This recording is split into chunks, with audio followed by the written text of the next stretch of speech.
pertanyaan pertamanya itu ya menanyakan tentang comfort. Apa yang menjadi comfort kita? Apa yang menjadi kekuatan? Apa yang menjadi penghiburan kita di dalam kehidupan ini? Waktu kita ya hidup ataupun bahkan ketika kita mati. What is the greatest comfort?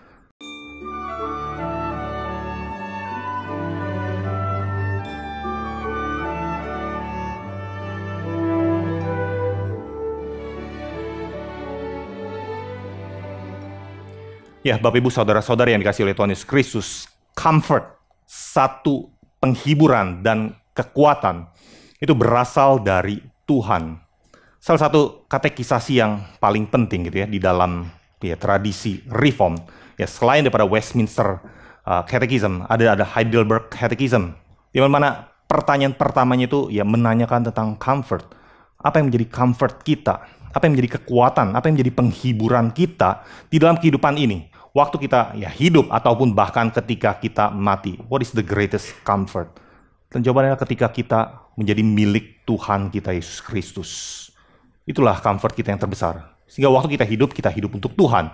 Waktu kita mati pun kita mati di dalam Tuhan. Tidak ada yang bisa memisahkan kita dari Tuhan. That is our greatest comfort. Dan yang paling penting bagi orang Kristen, bagaimana kita bisa punya keyakinan yang demikian pasti. Demikian beriman, bahkan dalam kematian pun kita memiliki comfort. Jawabannya adalah karena kebangkitan Tuhan Yesus Kristus.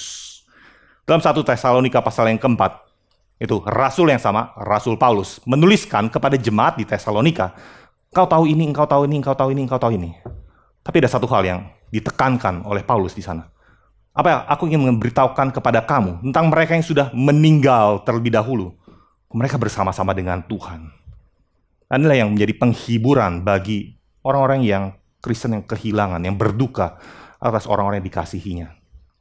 Orang-orang Kristen yang ada di Tesalonika adalah orang-orang yang perlu mengetahui tentang poin yang penting ini, tentang poin kebangkitan.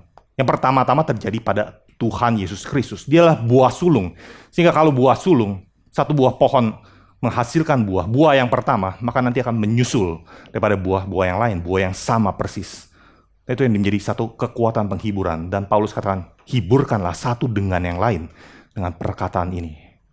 Inilah menjadi dasar fondasi bagaimana orang Kristen boleh mendapatkan kekuatan penghiburan di dalam Tuhan. Karena iman kebangkitan, iman yang diberikan oleh Tuhan, yang Paulus juga nyatakan dalam 2 Korintus, ayat yang ke-9, dikatakan, bahkan kami merasa seolah-olah kami telah dijatuhi hukuman mati. Tetapi hal itu terjadi supaya kami jangan menaruh kepercayaan kepada diri kami sendiri, tapi hanya kepada Allah yang membangkitkan orang-orang mati. Inilah satu dasar yang begitu foundational, yang begitu kokoh, begitu kuat, untuk memberikan satu kekuatan penghiburan kepada yang lain. Bagaimana kita bisa menghibur orang yang sedang berduka? Bagaimana kita menghibur orang yang sakit? Kekuatan apa yang kita bisa berikan? Perkataan apa daripada manusia yang bisa menghibur hati yang sedang terluka? Kita kalau sakit, bagaimana kita bisa mendapatkan penghiburan? Orang yang ya katakan pacaran terus kemudian putus gitu ya, itu demikian besar, problem besar bagi anak-anak yang lebih muda, pemuda. Bagaimana bisa memberikan penghiburan? Melalui penghiburan kita yang sejati berasal dari Tuhan, berasal dari firman, berasal dari satu dasar yang kokoh, Kristus yang sudah dibangkitkan, Bapak Ibu sekalian.